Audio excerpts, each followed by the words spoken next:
السلام علیکم دوستو، ہم اس وقت وادی طائف جہاں پر حضرت عبداللہ ابن عباس رضی اللہ تعالیٰ عنہ جو حضور صلی اللہ علیہ وسلم کے کزن تھے، یعنی چچا زاد بھائی تھے، ان کا یہاں پر مزار مبارک بھی ہے، اور دیگر صحابہ کرام جو یہاں جنگ میں شہید ہوئے تھے ان کے مزارات بھی ہیں۔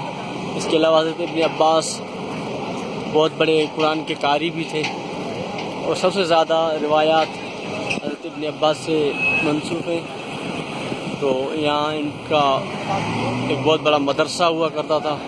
اس جگہ پہ ابھی مسجد بنی ہوئی ہے، ہم یہاں موجود ہیں الحمدللہ۔ آج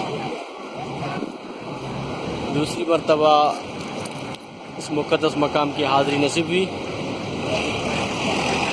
بہت ہی پیاری جگہ، مکہ المکرمہ سے بالکل منفرد یہاں کا موسم ہے، قدرے ٹھنڈا موسم ہے مکہ سے، یہاں پر بڑی بہترین جگہ ہے یہاں کی۔ انشاءاللہ وادی طائف آگے ہم جائیں گے، جہاں پر حضور صلی اللہ علیہ وسلم پر یہاں کے شریر بچوں نے پتھر برسائے تھے۔ انشاءاللہ اگلی ویڈیو میں ہم وہ آپ کو دکھائیں گے۔ تب تک کے لیے اللہ حافظ۔